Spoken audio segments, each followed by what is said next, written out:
Halo, assalamualaikum warahmatullahi wabarakatuh anak-anak. Sehat-sehat semua ya. Alhamdulillah.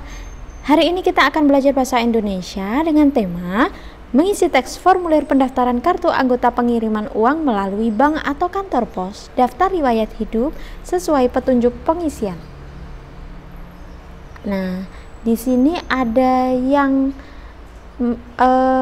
sering isi formulir, yang biasanya suka ngisi formulir, yang biasanya daftar A, B, C, kemudian di situ akan pertama tahapannya akan mengisi formulir. Ada yang tahu formulir itu apa?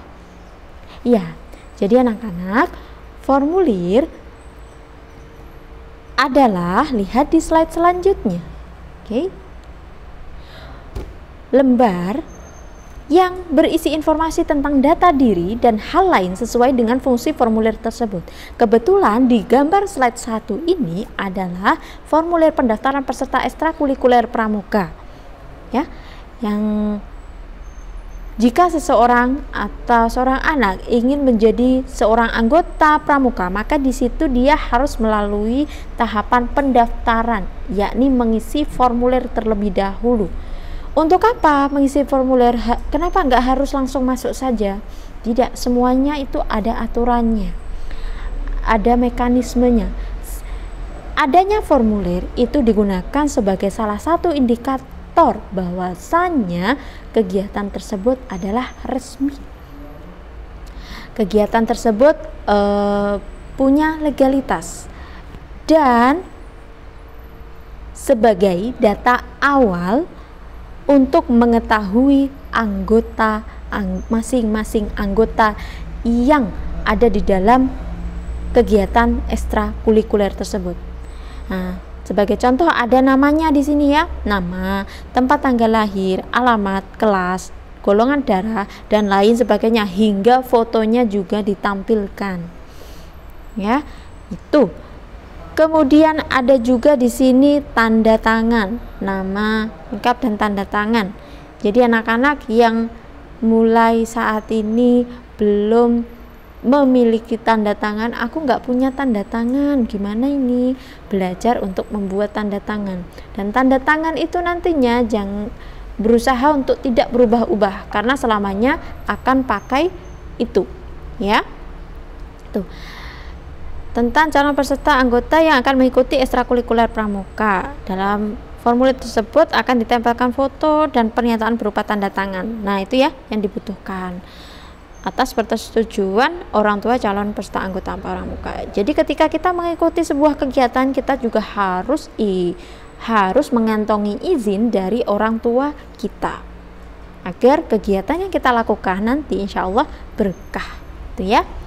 Selanjutnya ada contoh formulir anggota koperasi. Bagaimana seseorang itu bisa menjadi seorang anggota koperasi, bisa menjadi kelompok anggota koperasi, maka dia juga harus mengisi sebuah formulir.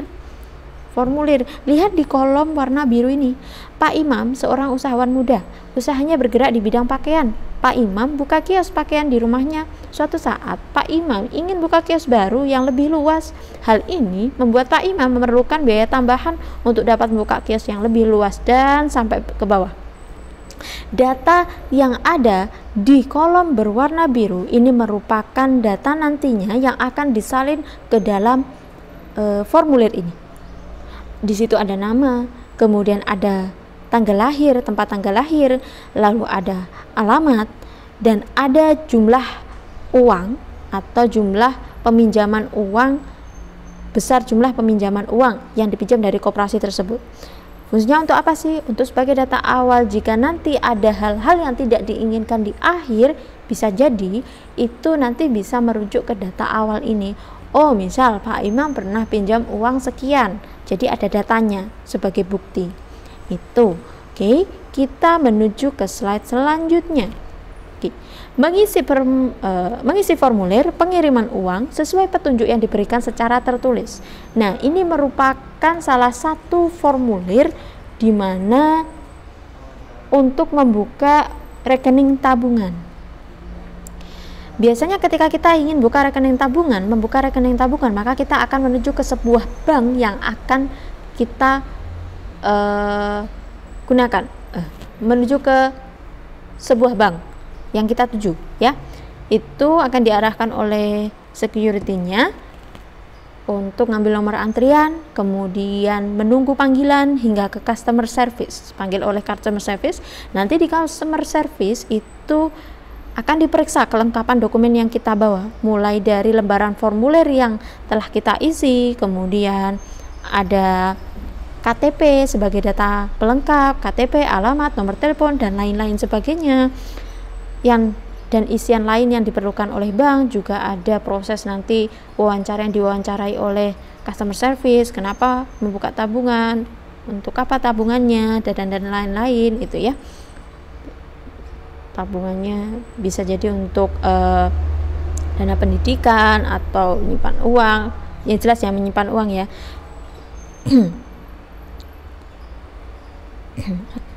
Atau buat usaha bisa itu.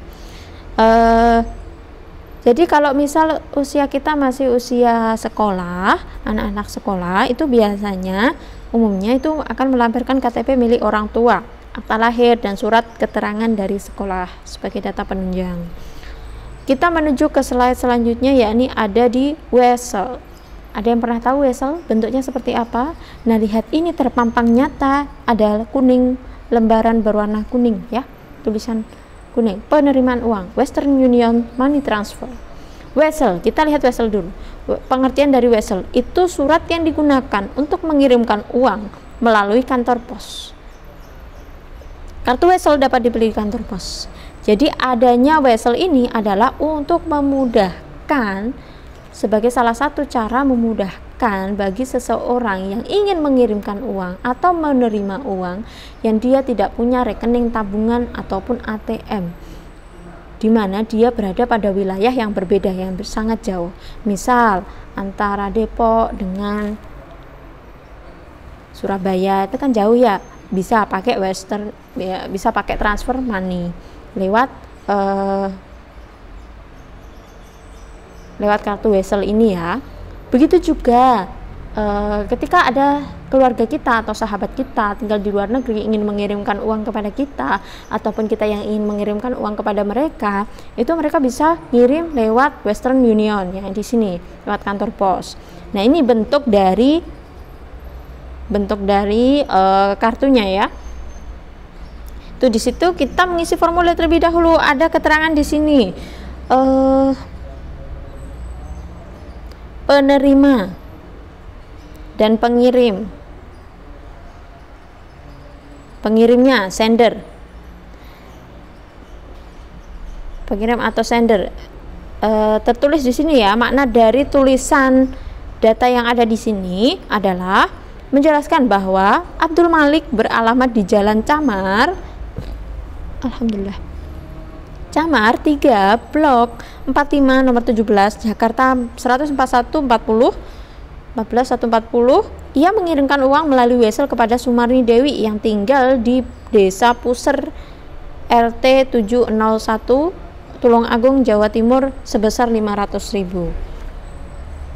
Nah, besarnya uang itu juga harus ditulis di kolom yang telah disediakan. Tuh, penerimanya Sumarni atau siapa ini? Receivernya Sumarni, alamat, tanggal lahir, dan lain-lain. Nantinya ini akan diverifikasi oleh pihak kantor pos. Kemudian kalau sudah valid, itu kita nanti ada kodenya juga ya. Kalau sudah valid itu dapat uangnya, akan bisa kita ambil langsung seperti itu. Ini juga ada tanda tangannya ya, jadi butuh tanda tangan. Usahakan tanda tangan yang kita gunakan dari dokumen A misal ke dokumen B ke dokumen C itu tidak ganti-ganti ya tanda tangannya ya. Ya wis itu terus, misal wis gitu terus ya. Itu ya, tidak ganti-ganti. Selanjutnya, kalau kalian ingin melihat di buku itu ada di halaman nomor 59. Halaman 59. Selanjutnya, nah ini mengisi formulir daftar riwayat hidup yang dibacakan secara lisan. Biasanya formulir daftar riwayat hidup atau CV lebih dikenal dengan yang namanya CV. Biasanya berisi tentang data diri, riwayat pendidikan, ataupun riwayat pekerjaan. Data diri seperti apa sih isinya? Nama, tempat tanggal lahir, umur, agama, alamat, dan hobi, dan lain-lain. Ada data pendidikan seperti apa? Misal SD, ABC, kemudian SDIT, Al-Uswah, itu ya, tingkat pendidikannya mulai dari TK apa, kemudian SD apa, SMP apa, SMA apa, perguruan tingginya apa. Nah, itu. Lalu prestasi ini yang juga sebagai penunjang dari informasi di kurikulum vitae kita. Nah, saat dewasa nanti CV itu akan sangat dibutuhkan sebagai proses dari wawancara kerja. Ketika kita melamar sebuah pekerjaan, maka di situ kita juga harus melampirkan CV yang akan kita kumpulkan, melampirkan CV juga. Kenapa? Dari CV tersebut seorang pewawancara akan menanyai kita. Jadi istilahnya CV tersebut adalah merepresentasikan atau merefleksikan diri kita, siapa kita, apa keunggulan kita, dan lain sebagainya. Itu. Jadi istilahnya ketika membuat CV itu dibuat sebaik mungkin sesuai dengan kondisi yang ada pada kita. Tidak dibuat-buat ya, yang misal tidak ada menjadi ada, istilahnya ya jujur di CV tersebut. Tuh. Karena kejujuran kan sebagian dari iman. Ya, setiap apa yang kita lakukan kebaikan maka akan berdampak baik ke yang lain. Tuh ya. Oke, selanjutnya, nah ini, lihat di bagian mencermati isi formulir. Perhatikan formulir di bawah ini. Tugas kalian anak-anak adalah mengerjakan nomor 3A, B, C, D ya.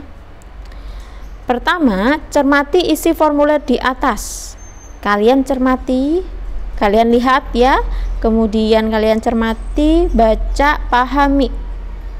Saya yang bertanda tangan di bawah ini nama Mutiara Cindy, tempat tanggal lahir Jakarta 8 Mei 2008, nama orang tua Dahlia, alamat Jalan Beo nomor 17 Jakarta Timur.